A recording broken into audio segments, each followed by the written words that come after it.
Well, good afternoon, everyone. Thank you for being here. As we know, this is a Bosch Alumni event sponsored by the Bosch Alumni Association. For those of you who don't know what the Robert Bosch Fellowship for Young American Professionals is, go on the website. There's lots of information about it.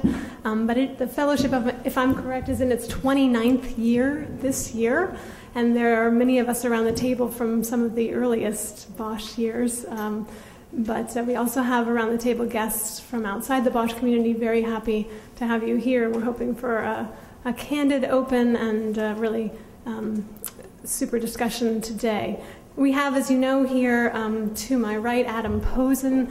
I want to first thank the Peterson Institute for International Economics and Adam for hosting the event today. Also Karen Johnson, who's in the back here, for organizing the entire event.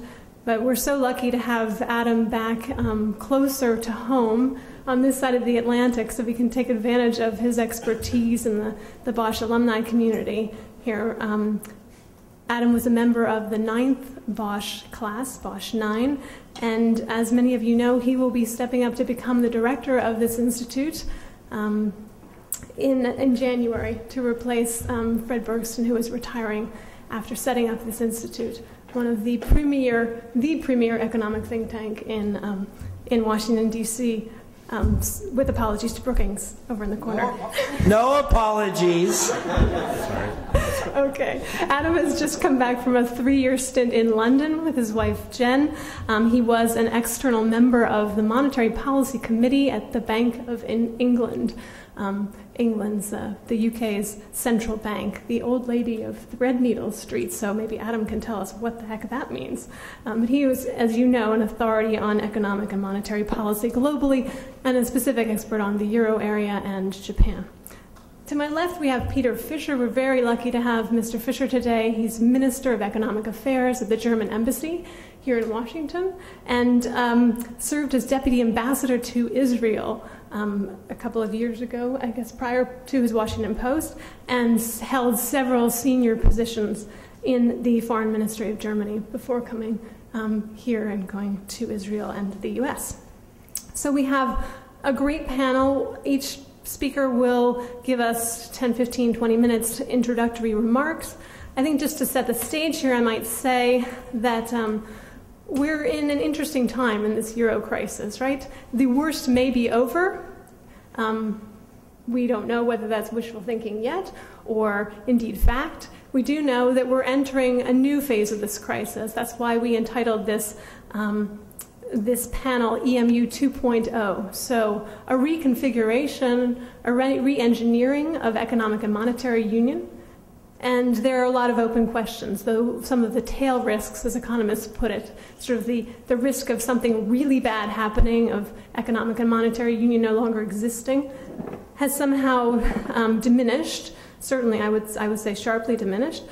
Still many open issues remain, and these relate to not only at the national level how governments are dealing with the fiscal consolidation and growth issues that they need to balance, but also related to the upcoming decisions on the future architecture of economic and monetary union. So with that, Adam will start.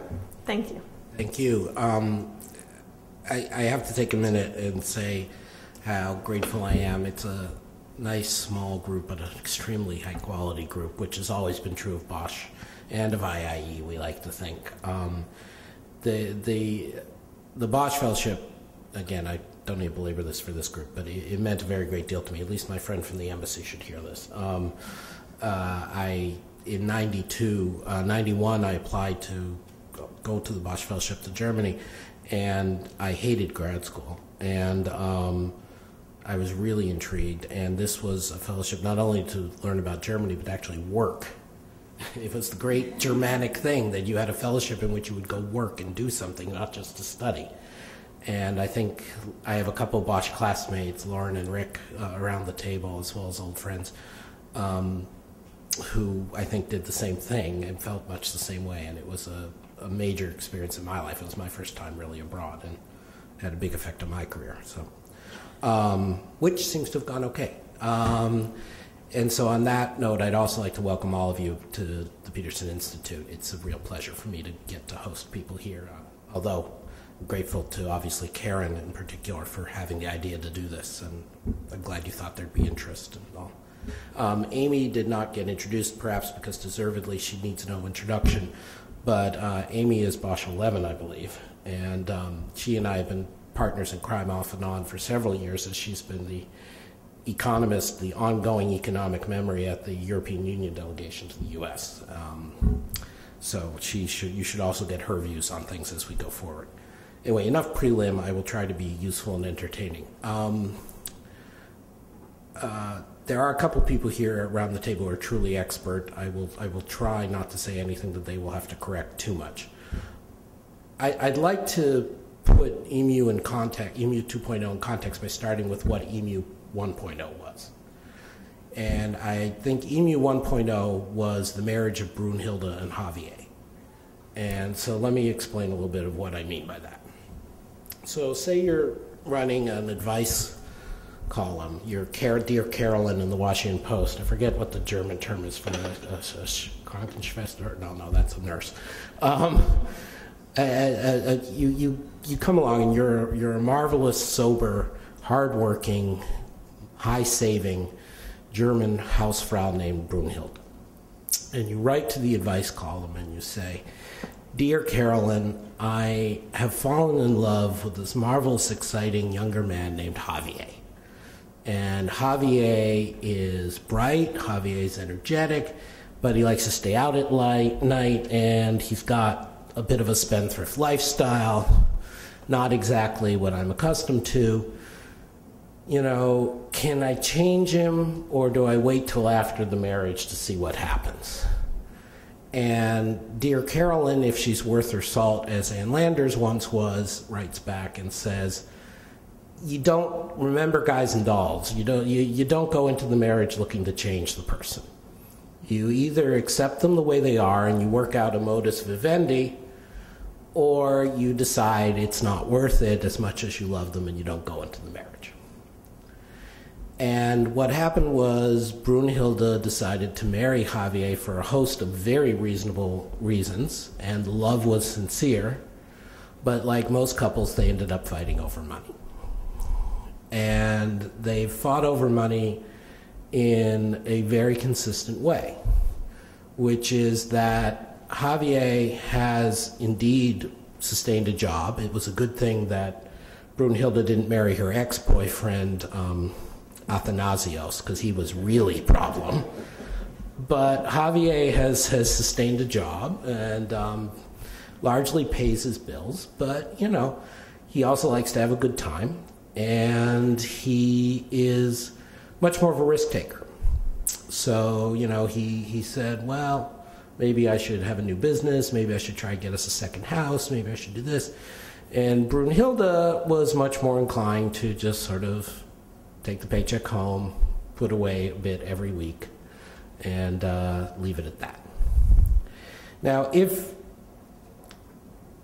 Brunhilde had written to Dear Carolyn a couple years later, when they were already married, she might have said, you know, the key to marriage in this sort is compromise. So you tell Javier that his check automatically gets deposited in the bank account, but that every week when his check gets deposited in the bank account, you're going to give him an envelope of 200 euros or 300 euros. And it's up to him to do whatever the hell he wants with that.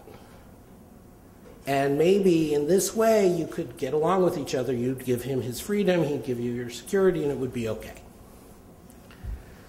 Unfortunately, life is not like the advice columns, and that is not what happened between Javier and Brunhilde.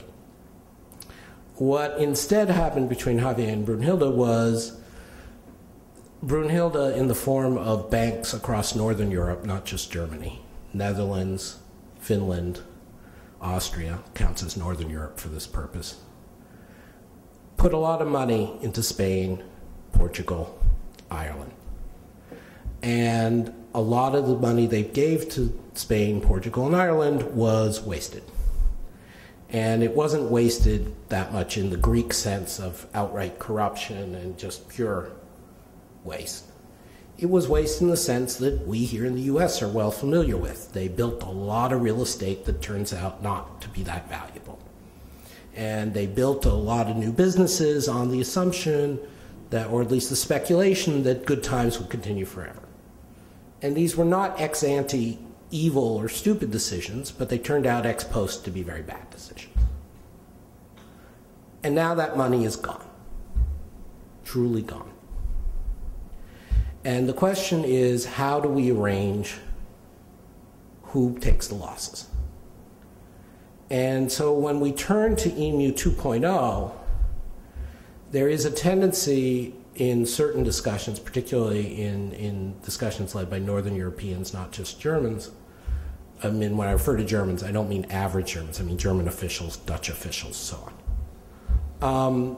To say, well, the issue with EMU 2.0 is making sure that we don't blow that much money again. And otherwise, we can't keep giving them the money. But for a number of us, and not just Southern Europeans, I hardly qualify as a Southern European, the issue is more than that. It's about, well, what's the fair share of the losses the Northern banks have to take? Because they're the ones who made all these stupid loans in the first place.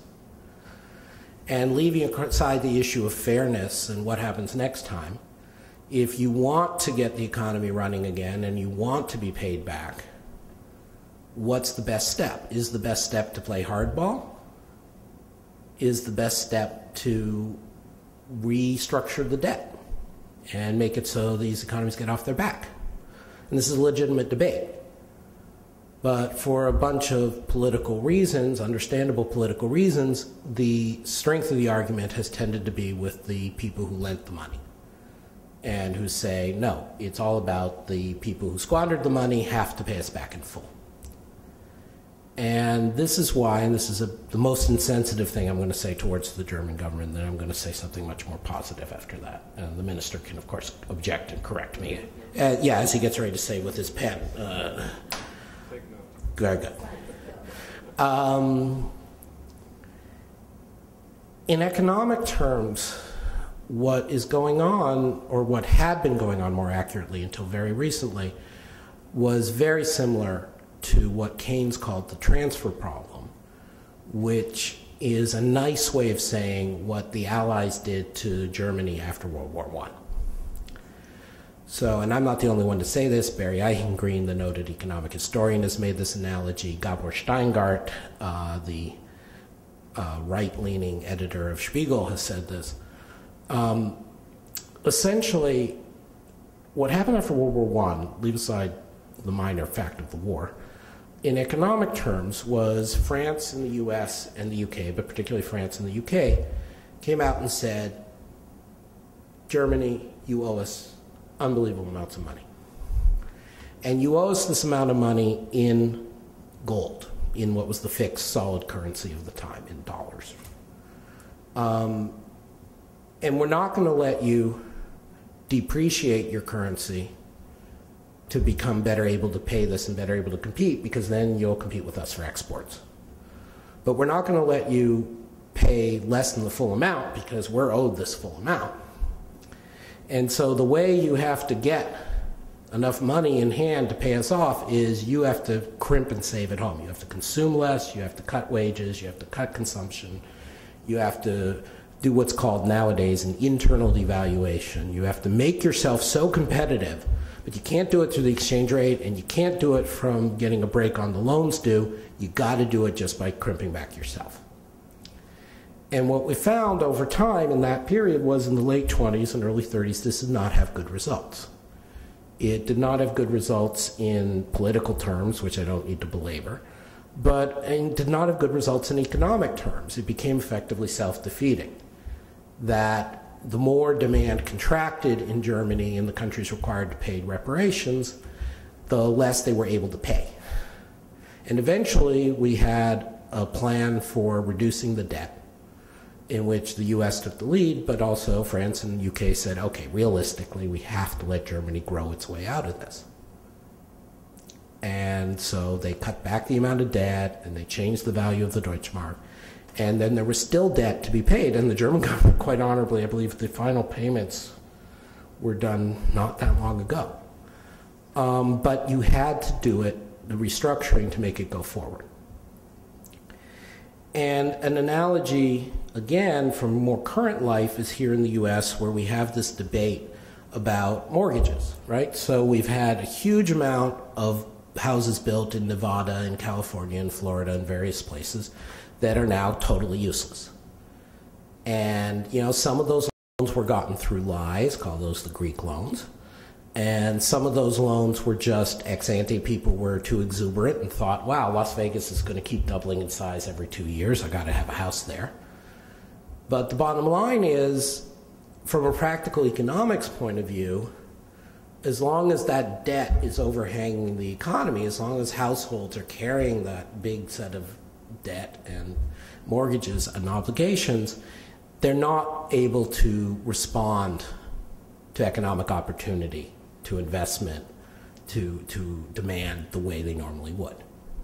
And so that's why there are people in this country debating maybe we should more actively try to restructure, which is the nice word for reduce and spread out the amount of time, to pay off these debts. And therefore, you know, the bankers who made the mistake of lending these mortgages lose some of the money, and maybe the economy will get back faster. And there is a cost, because obviously this means that some people will think, ha, I got away with it, I can do it again.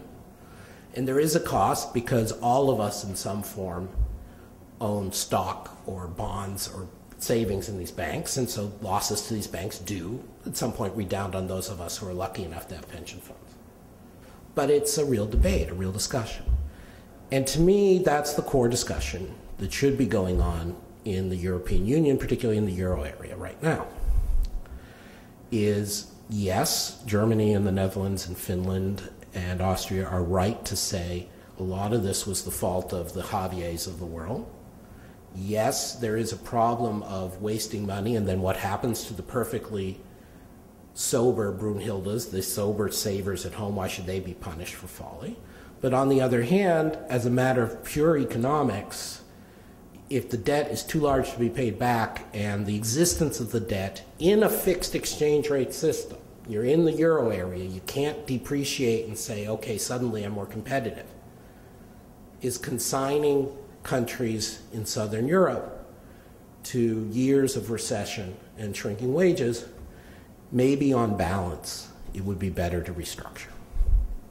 Now, there's a completely different way of looking at this, and I'm not going to attribute this to German officials. It's a perfectly respectable way, and I will let the minister describe how he might view this. But I have a colleague, a brilliant young colleague at the Institute here named Jacob Kierkegaard, and I've put out, in addition to some of my stuff, some of his writings. And he views this in a way that is actually very much more sympathetic to the Northern European government stance. His view is, well, in the end, we need reform in these countries. We need Spain to have labor markets that don't generate 30% unemployment. We need Italy to collect taxes. God knows we need Greece to collect taxes, but we need Italy to collect taxes. We need Ireland to not waste money on bad real estate. And the only way we're going to get that is if we put the screws on these governments. And it is entirely right for Germany, because Germany has repeatedly, and Germany and these other countries, core countries, have repeatedly been generous throughout the post-war, but particularly Germany, and made up the difference in European terms. And when Spain was very poor, and when Greece remains very poor, and Ireland was very poor, transferring money to help them become less poor. And if our people, meaning the sober Brunhildes of Austria, Netherlands, Germany, and so on, are going to support what's needed to make European integration work, we have to see real commitments to progress by these Southern European, and for this purpose, consider Ireland Southern European countries. And the goal is, what we're willing to do if they do that is, not only will we give them some money, we will take some of the burden, we will set up EMU 2.0. We will set up a form of governance where they will have more of a call on us, there will be more equal balance, but there will be stricter rules, and this won't happen again. And I think I'm doing a fair job of summarizing the position. I'm not giving it its full benefit, but it is available. Now, speaking for myself and then moving on to 2.0, and then I will stop. I respect this position, but I think it's wrong. I think it's misguided. I think it's misguided in two senses. The first is the straight-up economic sense. This only works if you think you're going to get a good growth response in the foreseeable future from these countries if they pursue this path. And what I think is being demonstrated is that's not going to happen. And we can go into a number of reasons why. I just gave a talk here that poor Amy sat through, and some other people sat through the other day explaining why. But the bottom line is the recession, to me, in most of these countries is feeding on itself. They're creating so much unemployment, so much downward pressure on wages that it contracts demand, and the offset of the increase in competitiveness or in reform is not sufficient to outweigh that. And so as a result, even if the goal is to make the debts get paid off, the public debts, the private debts get paid off, you're actually moving further away from that goal because you're so contracting income. So imagine, you've married Javier and Javier's got credit card bills. It may be you get him to stop spending, but if he loses his job or he's only working part-time, the compounding credit card bill gets bigger and bigger. The second reason I'm uncomfortable with this point of view is I think it is I think it's profoundly anti-democratic. Now, everything we do to unify Europe is to some degree anti-democratic. It's always been an elite-driven process, as the political scientists would have it. Again, for very good historical reason, we do not have referendums on everything in Germany, and those countries in Europe that look like California and have too many referenda end up like California. So, I'm not talking about direct democracy. That's not my point. My point is, I think what we're doing is making extremely lasting and politically contentious decisions in places like the ECB and the European Commission that are not elected, or in places like Berlin and Vienna and Helsinki on behalf of people in Spain and Portugal. And if this was taking place in a US-type union, if this was taking place with a much more active governance structure in Europe, then it would, to me, be much more legitimate and would be okay. But in the current circumstances, I don't find it okay. Now, some people, and again, I'm not going to impute that to my colleagues, some people would say, but that's the point. We're only going to get to that kind of governance if Germany and these others pursue this line and get us there. And my feeling is you can't put that cart before that horse. It really just, it doesn't work legitimately, and I think it will in the end come back to bite you. The third reason why I'm uncomfortable with this approach is that it goes back to the specific role of Germany. And despite what I said, perhaps, or despite the perception that may have been given by what I said, I and many of you are here because we frankly love Germany. Here I am, a Jewish liberal intellectual, and of all the places I could go to spend my first ever year abroad, I went and decided to go live in Germany.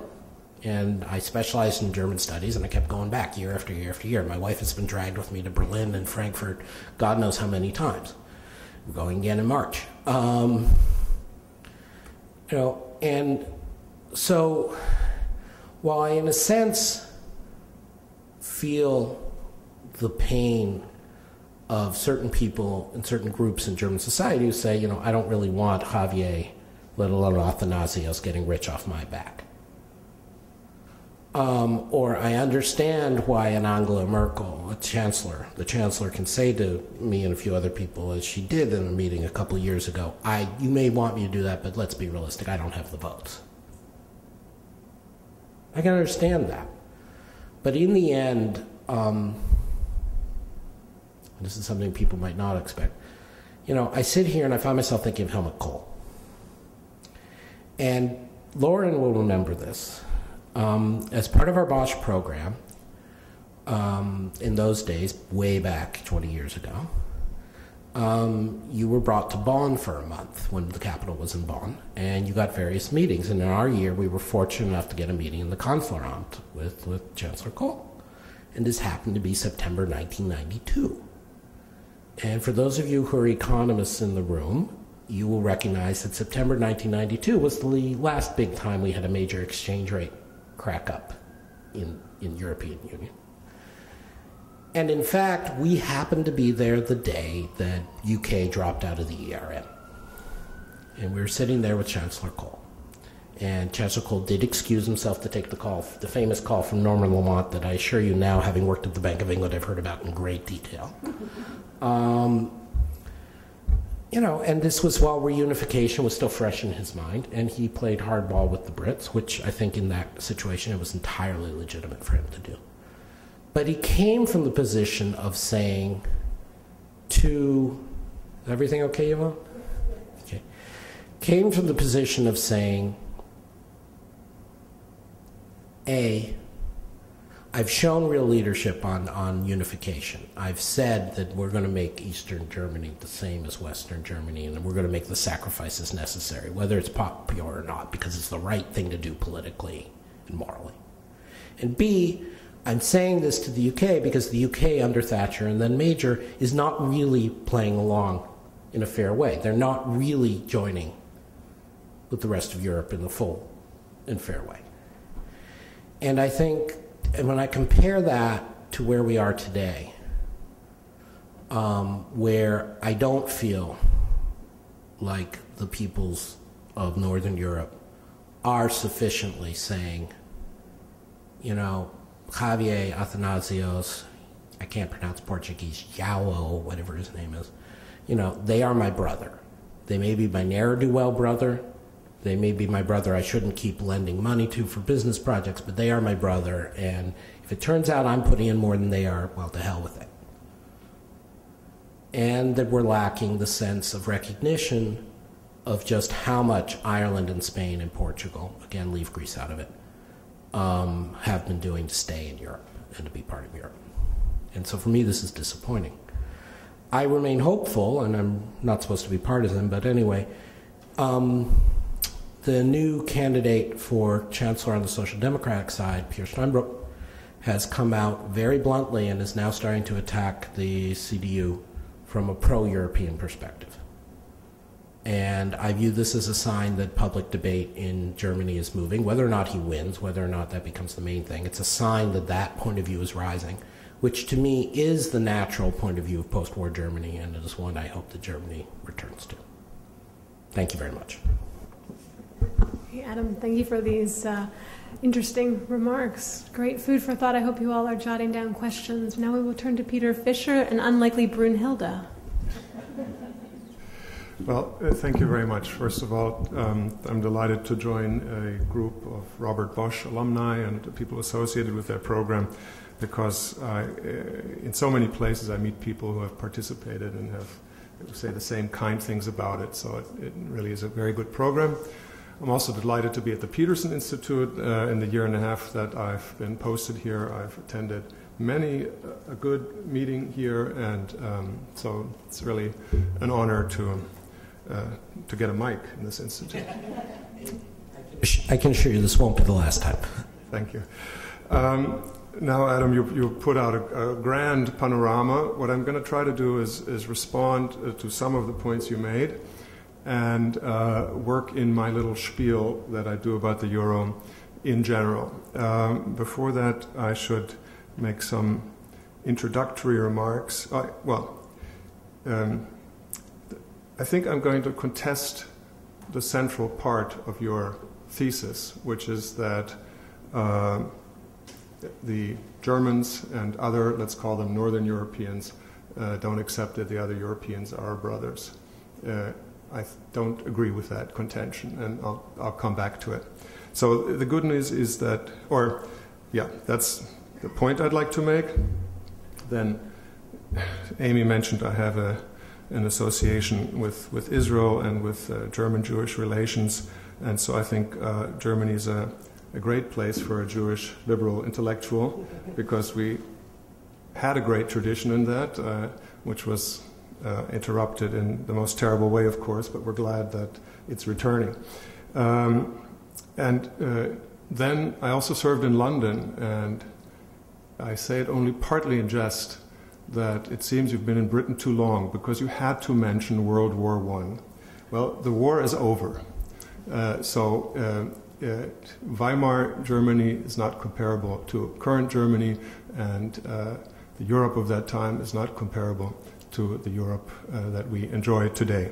We've come a long way, and the good news is that Javier, and if I know correctly, I think you have to say Javier, ole, sort of like that, and Brunhilde, which actually hardly anyone is called in Germany anymore, let's say Heike or Christine or something, actually are committed to staying in their relationship, in their marriage. This is where I'll come to the spiel. We say that the Europe is not about to collapse, and it won't collapse in the long run. We can get into all kinds of details. Will it remain the same number of members forever? That's another question, but the euro is around to stay. Precisely because there's a political will, and we have the will and we have the resources to hold it together. And the part about the will is always underreported and I feel underestimated. And I'll just put it quite blandly, the euro is not just an economic and financial mechanism to us. Quite on the contrary, it is an historic and political objective as part of European integration, and European integration is a historic and political objective of the highest priority. It's the lesson we've drawn from the bitter experiences, in particular of the 20th century, but let's say European history leading up to the catastrophes of the 20th century. And of course, that is particularly true for Germany. European integration was our path back into the circle of civilized nations, and I think, and that's my contention, that the citizens of Germany know this, even though most of us were born after the war, and even people like my generation, whose parents were teenagers when the war ended, our connection to this post-war generation of politicians like Kohl is fading. So we know this, and I believe in the euro crisis we've been acting accordingly. So there's this political will. And has any Eurozone member government decided to leave the euro? The answer is no. None of the, let's call them, surplus countries in the north, all the countries that Adam mentioned, plus Luxembourg, and none of the, let's call them, deficit countries, more generally in the south, not even Greece. In Greece they had the election, it was much commented, they had the first round, they had an inconclusive result. There was one party, I always forget their name, Syriza, I think, that came in second, not first, second, and that made a lot of noise. But the noise was not, we should leave the euro. The noise was we want another deal. But that position didn't carry in the second round of elections. So a perfectly normal democratic process, and you came up with a government that's pro-staying in the euro. And the same is true of the Finns and of the Dutch and of the Austrians and of the Germans. In Germany, there is no serious political movement that is anti-euro. There are people in talk shows, there are some intellectuals, some economists, but there is no party represented in parliament that wants to leave the euro.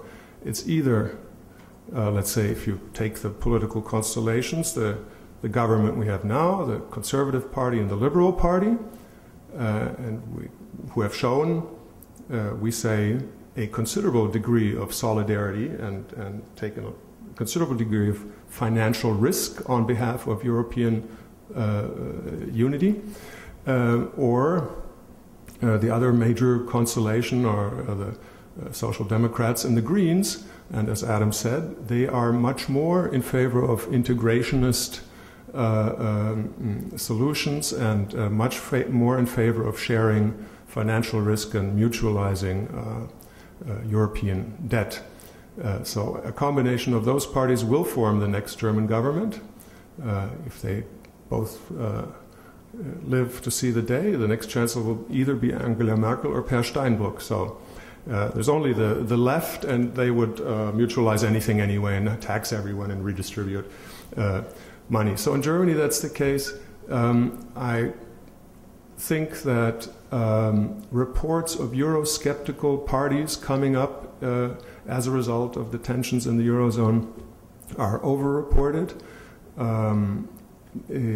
Some people say the euro is actually going to be the death of European integration because it's going to blow it apart and people will become anti-European. Well, I have yet to see a serious political movement in any country. In the Netherlands, the populist Eurosceptic lost in the last election. He suffered a clear electoral defeat. In Finland, there were communal elections. The so-called New Finns also were voted down, and I don't see it in Spain or Italy or anywhere. We can discuss that. So that's the part of the political will. We say we have the resources. We now have in place a strategy which we think is comprehensive and contains the elements required to fight the crisis. And I can share with you that when I came in summer of 2011, the U.S. administration was quite impatient with us, and the tone was more like, well, you know what needs to be done. Deploy overwhelming financial force, fix the financial sector, do deficit spending to stimulate growth. That's what needs to be done. You Germans have the wherewithal. Why don't you just get on with it? And now it's more like, okay, you now have a strategy which we understand and the rest of the world can understand, and you Germans should be quite happy because actually it's, influenced strongly by German ideas about what to do. And but please do see it through. And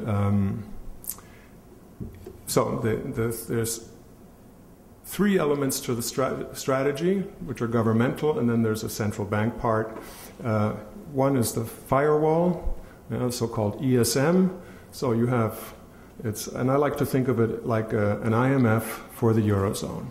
We have member states that have a liquidity problem, so we lend them money to hold them over with conditions, and we hold them over until a time when they can correct their budget deficits and come back to competitiveness, and the conditions are aimed at supporting those two goals, finding a way to sustainable public budgets and for having a competitive economy. The ESM is in place. Its total firepower is around about $1 trillion, all things considered. That should be okay, except for the worst of the worst situations. And there we say, the very worst case scenario, why don't we cross that bridge when we get to it? Then we have the issue of governance.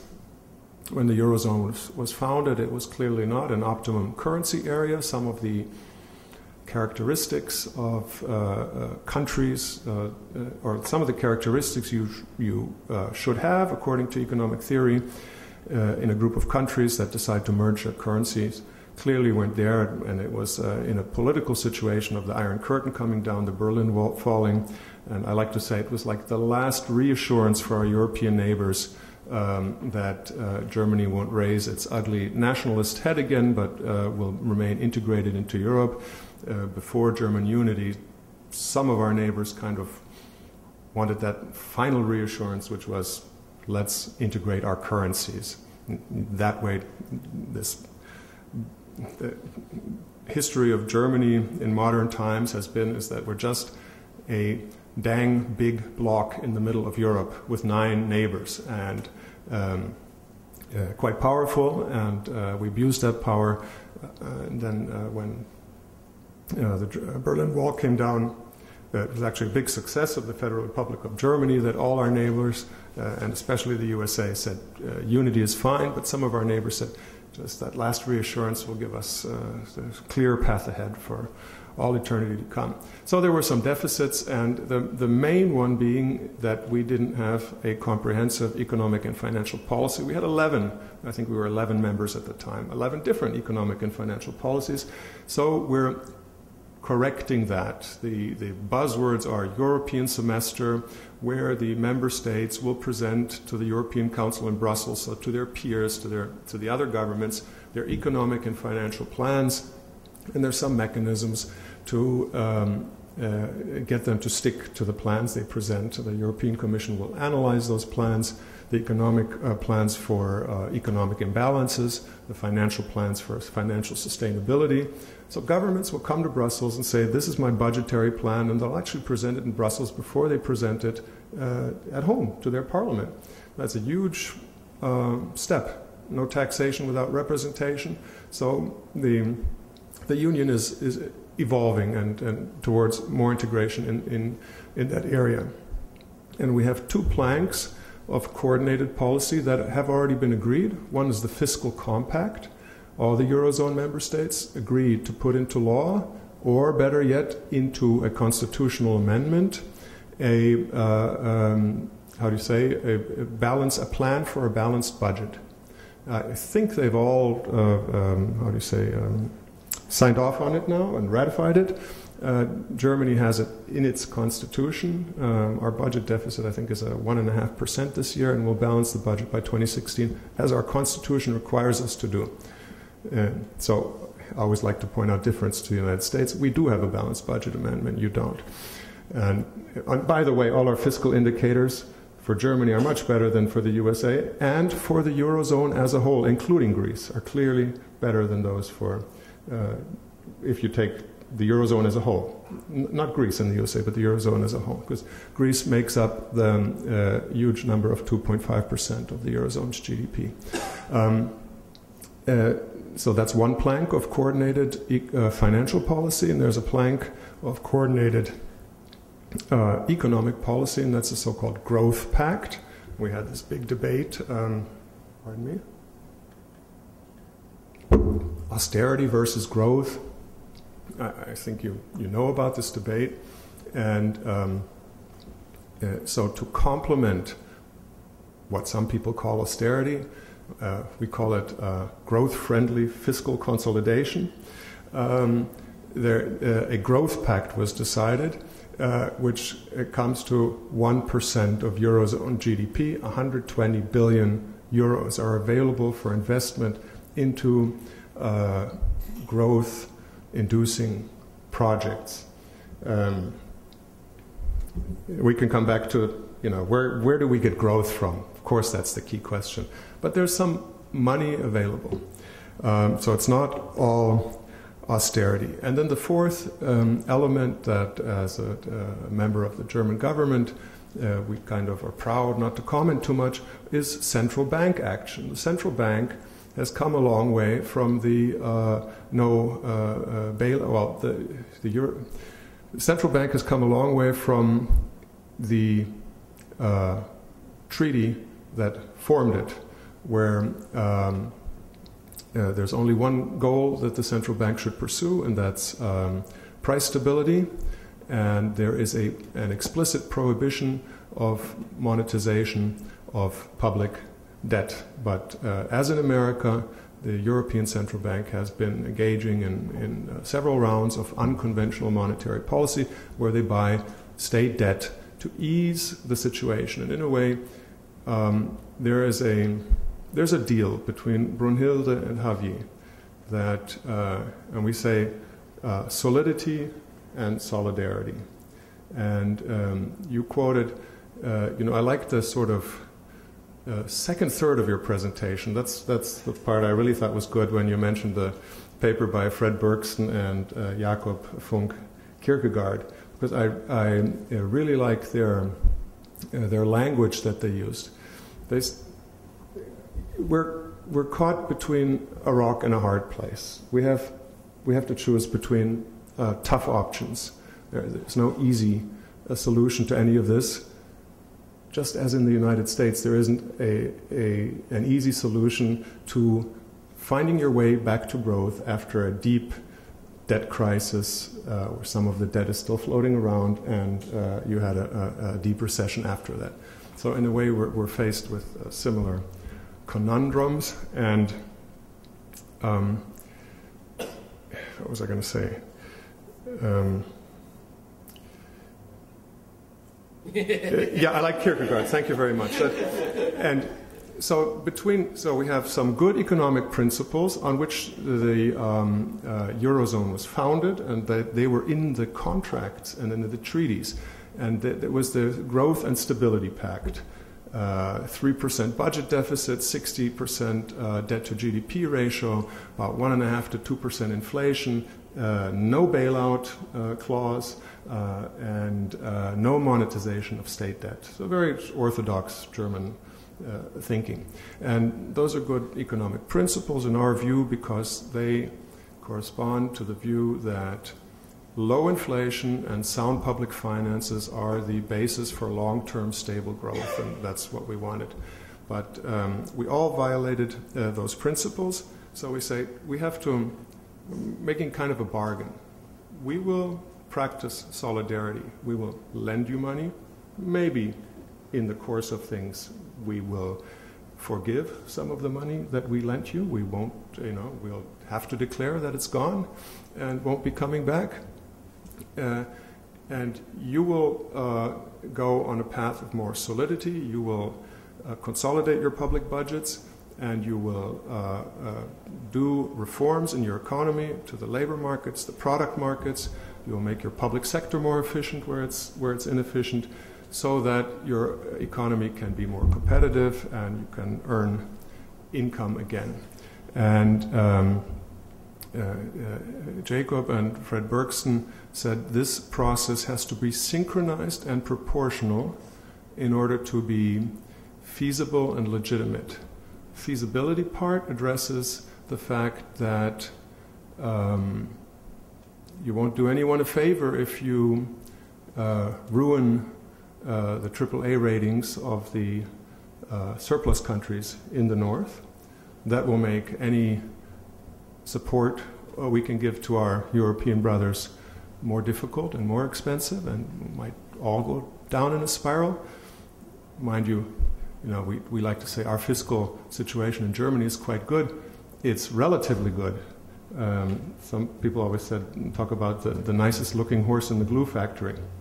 And legitimate addresses the democracy issue, because there's two sides of the democracy issue. One is the expectations to the people of the deficit countries. Another one is expectations to the citizens of the surplus countries. To bail out your neighbor is an inherently unpopular proposition, especially if when you moved into the neighborhood you signed a contract that it is forbidden to bail out your neighbor. This will not happen in our neighborhood because it sets the wrong incentives. And you had no part in their economic and financial policy. You had no voice in that. You had voice in your own. And so we're traveling along this path that needs to be synchronized and proportional. There's a bit of give and take. And I say we will do, that's my contention. The euro will hold together because the political will is there to do what it takes, but not to do it too early, which might set disincentives, and not to do too much, which also could provide moral hazard, as the economists say. And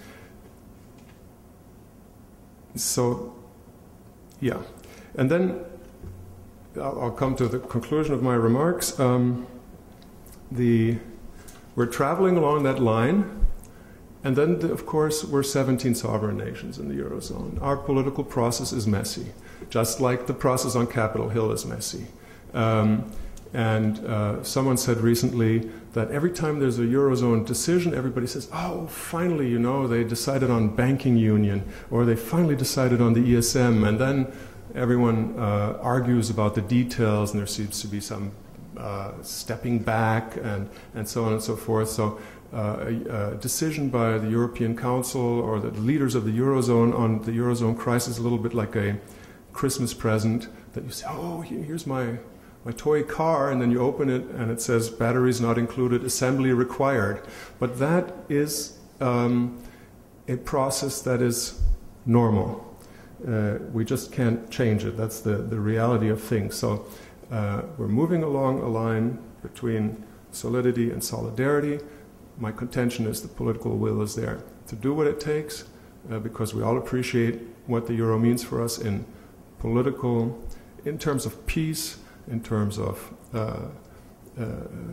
prosperity, in terms of the way we like to live. I like to remind young people in the States, we like being Europeans. We're citizens of Europe. We can pick up, we can move to any other member state country. We don't need a visa. We don't need a work permit. We can transfer any capital, no questions asked. Usually we get our professional qualifications recognized, and our young people like this, and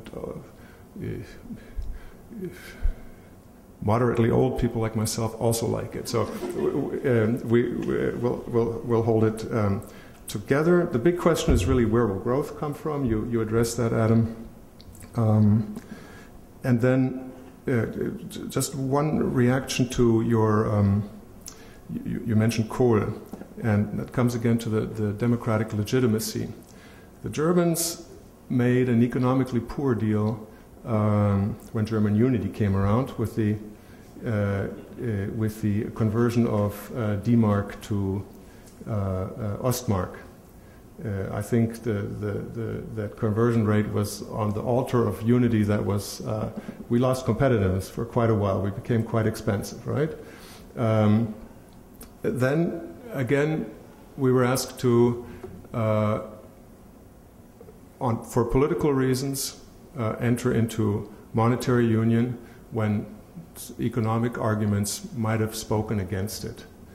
And now the same thing is happening again. We're being asked to change the deal that we got on EMU in face of the euro crisis. We did it twice, and I think we're prepared to do it a third time. Very good. I've been tapped on the shoulder by Adam. He wants a 30-second retort, so we open it up. Just 3 quick points. One, no, I'm not going to debate Peter. Peter articulated his position, and we will enjoy discussing it for many occasions. Point 1, just to say, yes, Jacob and Fred have articulated this position that gives a very nice gloss to what the strategy backwards may look like.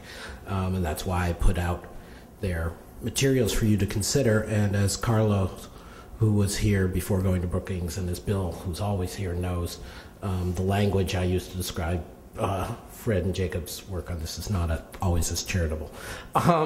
Second, more importantly, I want to stress just one thing so there's no misunderstanding, particularly for a Bosch audience, and particularly since we're taping this.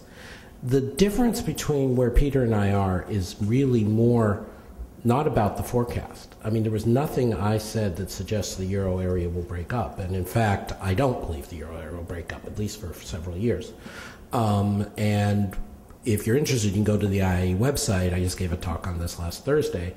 And what I said was, I expect the Spanish and the Portuguese and the Irish and the Italians all to stay in and to just be miserable. But they're doing it for the political motivation. So Peter and I are actually not that far apart on our forecast. What's different is our economics. And just the one thing I would say, which Peter just mentioned, how Germany may have made a mistake by having too high an exchange rate for converting Ostdeutschmarks to Westdeutschmarks, and may have made a mistake by coming into EMU in 1999 at too high an exchange rate. Well, the lesson of that is then you should have a lot more sympathy for Spain and Ireland and Portugal being stuck at too high an exchange rate and being forced to be uncompetitive. The message of that isn't that you say, okay, therefore nobody should ever be allowed to adjust their exchange rate and we shouldn't cut them a break. I find it very odd that you would invoke that example to argue that the exchange rate problem, the lack of an exchange rate adjustment, isn't a major problem for Spain and Portugal. That doesn't mean they're going to leave the euro. They're not. It means that the economic logic, the costs, are higher than they need to be in the current situation. I think that's where Peter and I differ. Almost unavoidable for Greece at this point. What's not clear to me is how the mechanics of restructuring, certainly Spain and Italy, anything like that, and I'd also say Portugal and Ireland would work. I mean, one starts from the fact that the holders of the sovereigns now is not so much German banks holding Portuguese sovereign because they've got out, it's my impression, and it's, at the end of the day, it's the Portuguese households holding Portuguese sovereigns and the Italian households holding Italian sovereign. And so if one's going to carry out some sort of a concessional exercise, it almost involves, you know, I mean, maybe that's what you're really alluding to is Euro bonds. And my view on that is that that's not really concessional because you can do it with a sinking fund of an insurance, you know, premium that's going to be basically, it's not going to cost Germany anything. But I'm a little, what I would worry about would be any kind of restructuring that would basically make the country a sort of a debt market pariah for a long time. So maybe you could say, and you know, the primary surpluses that go along with sort of the current strategy are not particularly heroic. Anyway, I'd be interested in hearing sort of what your alternative vision is for this work. I'll give you my alternative vision for what it's worth. On your last point about them not being particularly heroic, I find that perhaps true in level terms, but extraordinary in change terms. So if you go back to the work Daniel Lay did for the World Economic Outlook of the IMF a couple of years ago, which I think bears up pretty well, the speed and size of the fiscal consolidations, which is, you know, Peter had a marvelous euphemism, growth-friendly fiscal consolidation. You know, raising of taxes and cutting of government benefits in these countries is extraordinary. It's very high at a very fast rate. The delta is very big. And so even if the level of primary surplus isn't that great, the changes being imposed on these people are very high. In terms of how I would make it work, Bill, I mean, I think where Peter and our colleagues Fred and Jacob certainly are right is you need a multi-pronged strategy. And you're absolutely right. What I thought I was saying, and I will make even more explicit, is the core of it has to be concession on debt.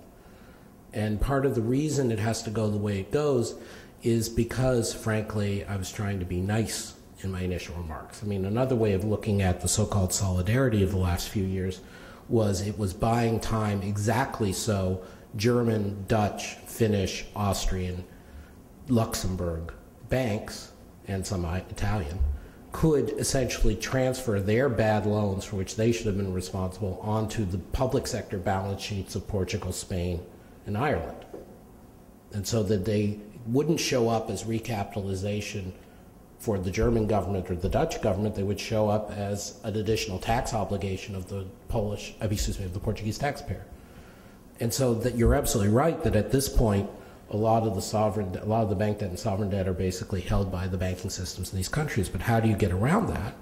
And the way you get around that is through mutualization. So what are the steps? First, picking up on something Peter said, you have the ECB commit, not with this conditional OMT, you have them commit to raising a rate of inflation in the euro area that averages 2%. And they don't have a single mandate, actually. They have a second mandate. They have a monetary pillar. And they do what is necessary until the monetary pillar, meaning broad credit growth, is high in the euro area. And they have to do both. And that means they're more aggressive than they've already been so far. A second thing is that you do the banking union, which experts in our building like Nicholas Veron, you, and Jacob have been writing about. But you do it with a very high component of transfers, because in the end it really was German and Dutch and Finnish and et cetera banks, and it really is something of a cheat that these things now appear as Portuguese and Spanish and Irish government debt rather than it should have been recapitalizations by Germany, by Netherlands, by Dutch. You forgive some of the debt. It's not as complicated as some ways. I oversimplified. Obviously, you're right, Bill, but it's not as complicated as you make it out to be. So we look at Ireland. You know as well as anybody that there's this huge piece of debt sitting in what's called NAMA, their bad bank, because they took on the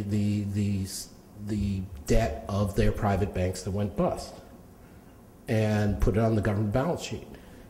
And if we treat that as we should, which is like pernicious debt, the same way we treated when the Nigerians or the Ugandans had debt from the crimes of a previous regime, and you negate that debt, then Ireland can make it. And you've argued very persuasively that Spain and Italy can make it on their current debt levels. So it's really about growth. And then finally, going to Peter's point, I think there is a lot more that can be done fiscally for growth. And I think it has to be in a system going forward that's about fiscal transfers. And I'm going to get one notch more economic here if I haven't already gotten too jargon-filled, for which I apologize. So Peter invoked the image of the optimal currency area, which is, for those of you who are aware of it, it's the economic speak that about how you decide whether it's a good idea for countries to share a currency or not. And the idea is there are people, there's Ron McKinnon and Robert Mundell and Peter Kennan, who worked out a whole theory of this. And essentially what the argument is that when you're giving up monetary policy, because if you have one currency, so there's going to be one interest rate, one currency, one monetary policy, you have to have one of two things happen. You either need something else to compensate for that, or you need all the economies to converge a lot so they're all moving in unison, so you don't give up that much. Well, it was a legitimate aspiration ex ante for the euro area that maybe they would converge a lot over time. And what we've seen is they haven't. So the cycles in Ireland and Spain were very much out of sync with the cycle in Germany and elsewhere. So then you need something else to compensate for that. And what Peter Kennan argued, and Paul Krugman has been very good about reminding us, people have lost track of, is that one way of dealing with this is fiscal transfers. Is making sure that when California's in a downturn, they get a lot of money from New York, and when New York's in a downturn, they get a lot of money from California. And even though in historic terms, a lot of money went from the rich countries in Europe to Ireland and Spain, in terms of fiscal transfers, as a percent of GDP and being tied to the cycle in the euro area, they're very small. They're ridiculously small compared to the US. And so you set up a system where that's going to be the case, and ideally you make it so that it seems mutual, so that yes, it is the Germans and the Austrians and whoever's turn this time, and in a few years it's going to be the turn of the Italians and the Spanish to give the money back. I'm not sure that our U.S. fiscal system is so cut and dry that way. I mean, the transfers from New York to California and vice versa. No, I'm sorry, Amy, on the facts, what do you mean? I mean, the size of the transfers are very large. Well, you're talking about through the federal tax system. Yeah. But also through expenditures and through the water projects and through military bases. It's not as a politically hot potato transfer issue as that. It's through the tax system and not like setting up an ESM fund, a bailout fund. Right, which is an argument, which is the point. That's the argument for doing it through a tax system instead of through the ESM. Well, then you have to set up a European tax system. Which is no worse than setting up a system that scrutinizes nation states' budgets superior to their own parliaments. Here you go, Alex. Which is unfortunately what nobody really speaks about setting up. Actually, there is this discussion now that we're having about the budgets, the European budgets, and we don't know what the outcome will be in November when the leaders meet in Brussels. But of course, with the British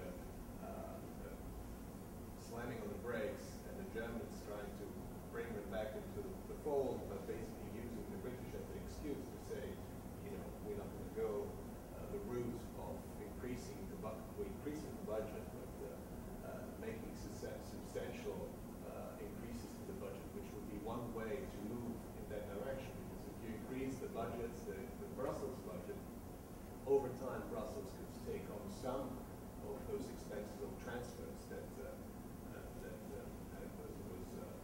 mentioning, particularly when it comes to social stabilizers, which of course at the moment have the detrimental effects on the fiscal situation in all these peripheral countries, and deepen the bad situation, make it even worse. And what I was interested in knowing, from all of you, is the component sovereignty, because all the measures, for instance, that Peter was mentioning, the fiscal compact, the European semester, you could have mentioned the six-pack as well, it's all designed to have a slightly more coordinated approach to fiscal challenges across Europe, but we are talking about coordination, and it is still crafted in a way creditor countries over debtor countries, so that we have still an asymmetric situation whereby who is not playing by the rules or who breaks the rules, or i.e. makes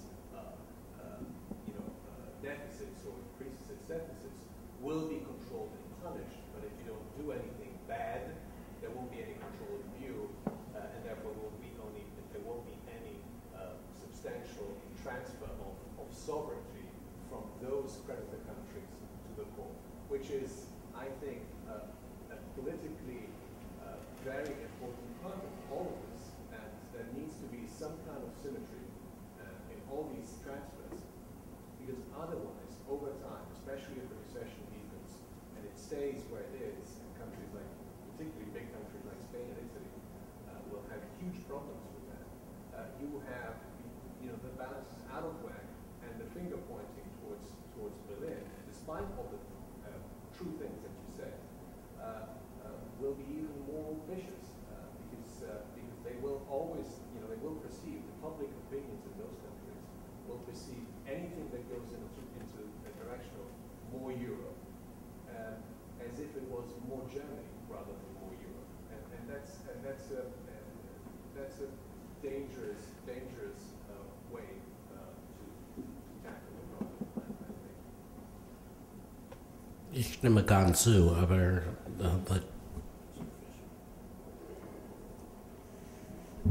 I think we're on a long path, and my initial contention was that in all the European countries, through a difficult process, will remain on that path to maybe increase forms of debt mutualization in one form or the other, and we have to, as we say in German, take along the citizens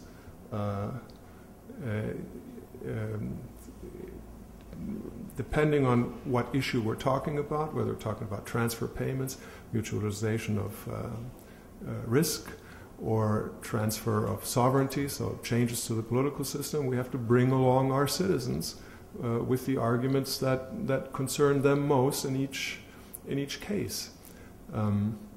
So it'll be a long, bumpy ride, but I try to describe that's the direction, and so far everyone has agreed to that direction, and I anticipate that they will stay the course, but it will be a long road with quite a few bumps. Peter, can I just add one thing? Because when you describe the crisis management, it's been a little bit like a stealth recipe. You mentioned the ECB, and of course the German government is more than happy that the ECB stepped in, particularly with the OT. We have talked somewhat about banking union. Do all of you see that the banking union, apart from taking care of trying to reverse the financial fragmentation that has occurred within the Eurozone, that the banking union also has a political component to it that actually can play the role, especially if we have a resolution authority and down the line also a common deposit insurance scheme, and we take care of the legacy assets, for instance, instead of singling them out. That banking union can be perceived as I would say, this symmetric process where everybody has to give something to a central authority. Everybody gains potentially, but everybody also has to share responsibilities. Is that a way of sort of moving in that direction? Well, that is the idea. Surveillance, resolution, insurance deposit.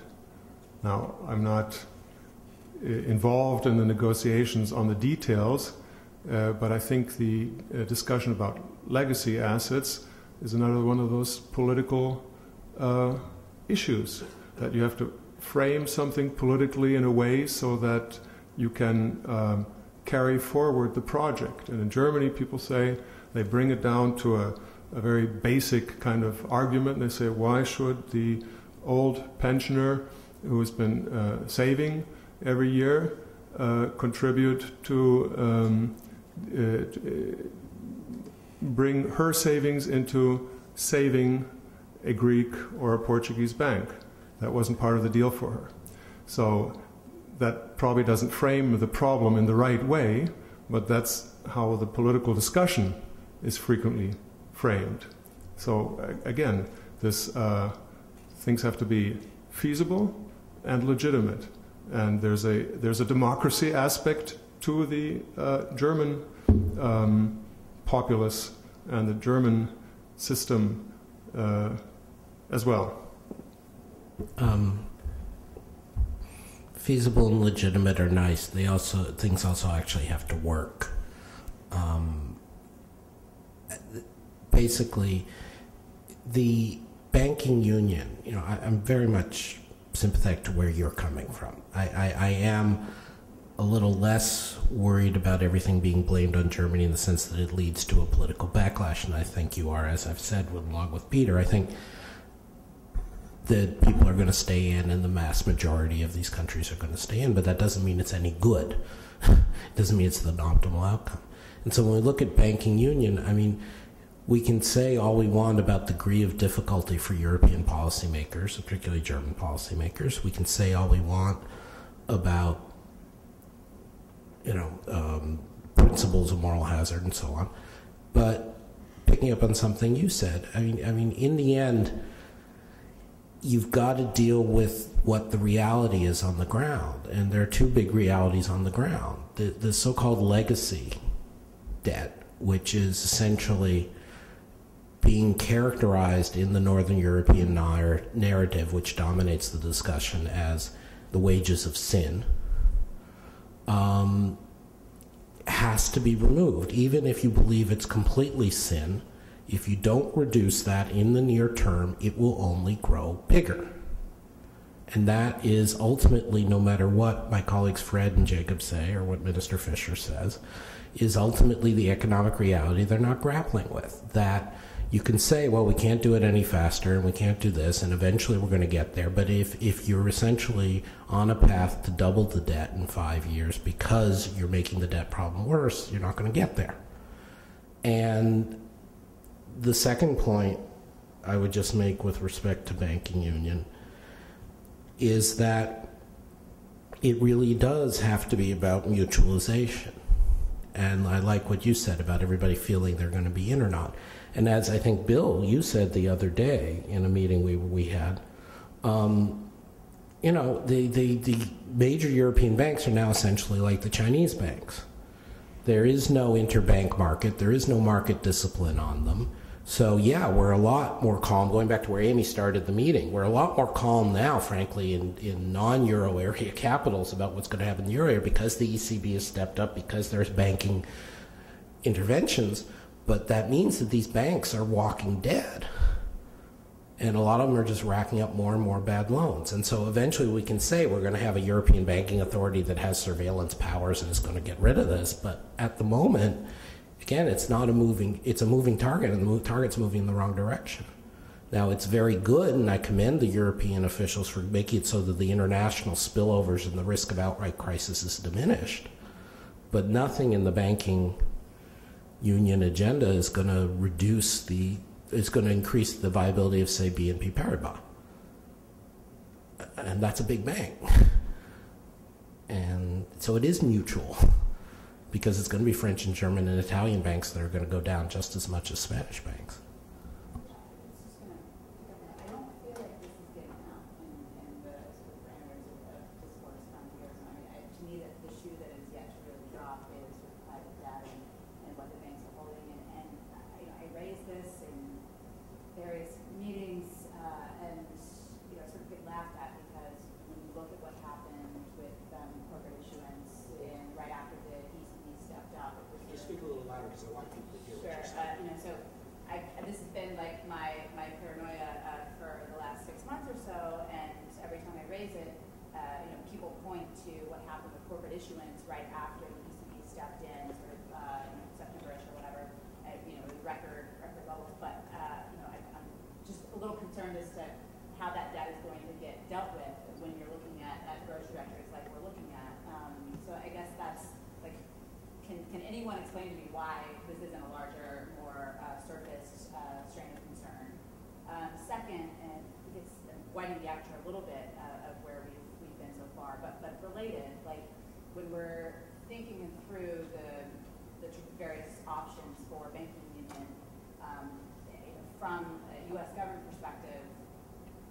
all of the Eurozone conversations I find intellectually very interesting, but I'm always having to justify, like, why should my betters, my bosses care?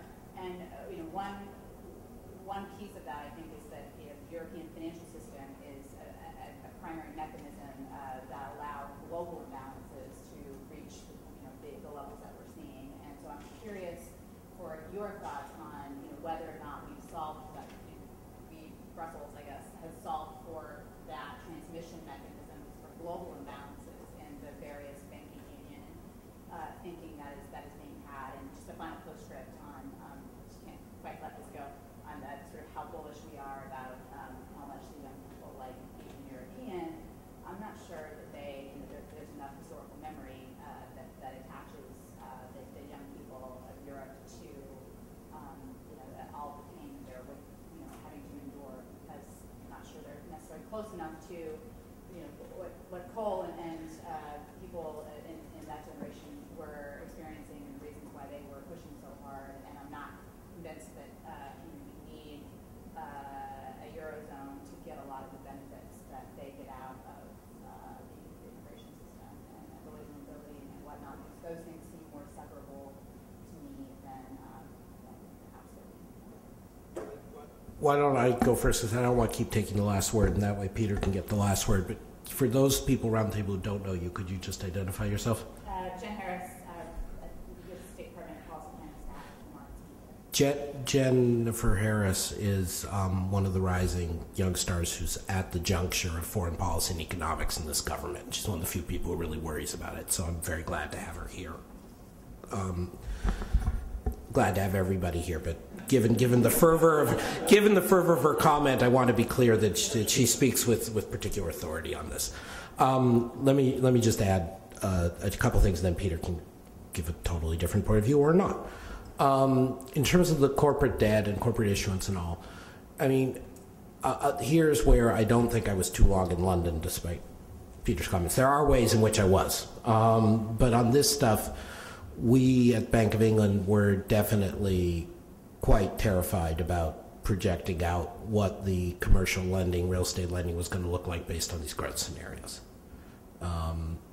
So it allows me to say something which I shouldn't say on the record, but anyway, I'm ashamed of what the British government is doing with the Brussels veto. Okay, I mean, I think it's just shameful, and I think full stop. So realistically, the banking crisis is not over in Europe. What we've gone is we've removed the liquidity crisis nearly completely, and we are abetting a potential solvency crisis unless we get a real banking union that really intervenes and we recapitalize these. And that's not currently in the offing. Your second point, European financial system. right, as a transmission. I mean, I think what's happening, and it's not specifically with respect to the euro area, but I think is happening globally, and I've been talking with Bill and some other colleagues here about doing some work on this here at the Institute, is that we're seeing a fragmenting of global finance. And we're seeing a lot of countries and regulators for entirely legitimate motivations essentially trying to, what they call ring fence their economies and their financial systems from other exposures. And this takes many forms. It can take, like in the UK, we told Santander UK, which is the UK's fourth largest bank, even though it's a Spanish-owned bank, you have to have enough capital in the UK to cover your losses of anything that happens in the UK. I don't want you having to bring money back from Spain. And India has basically done that to every foreign bank in India now. And so we're seeing this, and in Europe, in the euro area rather, you can't do that kind of untangling. You can't do that kind of untangling. It would be enormously harmful and difficult. But if you can't do that kind of untangling, then you really do need a much more robust cross-border resolution regime, cross-border transfer regime, cross-border surveillance, which again, I'm not denying Peter or our mutual colleagues working on this aren't making progress. But if you ask me as an objective person rather than as a pro-Euro sympathizer, what's going to happen over the next 2 years, it's going to be insufficient progress on that while the problems get much worse. Finally, on the point about younger people, what I've been stressing, along with many other people, and again, Peter and others may have a different point of view, is we cannot overestimate the seriousness of the high youth unemployment numbers in Southern Europe. And we have colleagues like Houpt Medearis, a brilliant Spanish economist, who say, well, you know, it's bad, but you go to Malaga, you sit on the beach, your family looks after you. It's not like being unemployed in the U.S. And that's true, okay? There is a welfare state in Spain, and even after these cuts, there will still be a welfare state in Spain to a degree there's not in the U.S. But that doesn't mean that the labor market future of these literally millions of young people isn't being permanently scarred, their earnings profiles being permanently scarred by this. And so again, this isn't about, oh, that means they blame it on Germany and they become anti-European. I'm not saying that. It is possible. I'm hoping that that is not the case. But just on even the pure economics of it, I think the feedback from this into growth over the next few years is much more serious than people are aware of it, but they don't talk about it because there's nothing they can do about it in the short term. So, but as a forecaster, as an outside forecaster, I have to take that seriously and just say it is unfortunate. I'm not sure there's anything we do about it in the short term, but the reality is this is going to feed back, which is worse than the problem.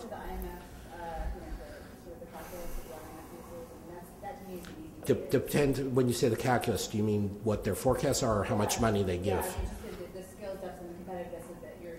It is built in. There is some recognition, but like most IMF things, which again our colleagues can tell you about. It's a compromise work of people from various departments, and some departments are more aware of this than others, and then it's a compromise of the Troika, of they bring their point of view forward, and then the Commission brings its point of view forward, and the ECB brings its point of view forward, and anyway. Well, thank you. A lot of important points have been raised. I'm not expert enough on details of the banking situation to make a real comment on the. I think the young people are committed to Europe and will remain so. Spain had big youth unemployment before the euro. They had a catastrophe, a labor market that was, so hindered by regulation and so inflexible, and they're changing that. So the hope is that the crisis will be used to get better labor market policies, and young people can come back into work in the long run. By and large, the same is true for the situation in Italy. Greece is really a case apart.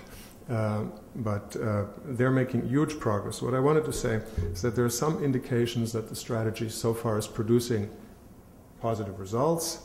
The budget deficits are coming down dramatically. I believe Greece cut its budget deficit by half. Unit labor costs are coming down in those countries, and partially they're going up in some of the countries of the north, so that's helpful in balancing out the imbalances within the Eurozone. Current account deficits are coming down in the deficit countries. The inflation differentials are changing in a way that on a macro level can be helpful. Inflation is going up in Germany, it's going down in the other countries. Pay differentials are balancing out. In terms of disclosure, I got a 6% salary rise last year as a public servant in Germany.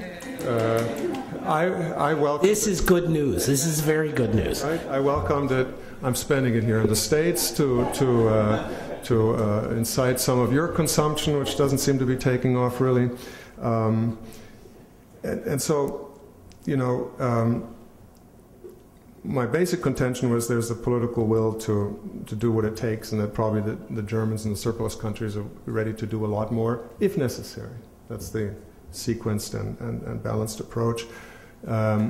I would just say in the end that for 2 years now we've heard deadlines come and go for the survival of the Eurozone. If they don't do the deal by this council, it will be done. George Soros said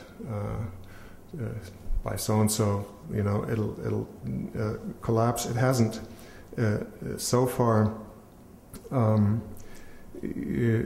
German finance minister Schäuble said something I thought was interesting recently. He said, so many people come to me and say, your strategy's all wrong, and they know this and that. And he said, listen, given the constraints under which we act economic, financial, political, multiple constraints. What would you do differently? And they say, well, basically you've got it sort of right. So that's what the German government feels where we stand, and we hope that we do have it right and that we'll continue in a good direction. I've been given a note that the videographer has to stop at 5:30. Is that right? So why don't we give a goodbye wave External discipline. to the videographer? But I have a question from John Parisi. If both of you will take it and we can make it short, we'll say goodbye to the videographer. Just one last thing for the videographer. Just how proud I am to have the Bosch Fellowship alumni here, as well as so many friends who are engaged in European issues, and I hope it's not the last time either Bosch people or all of you are in this building or watching videos from this building. Thanks, Adam. That's great. Okay.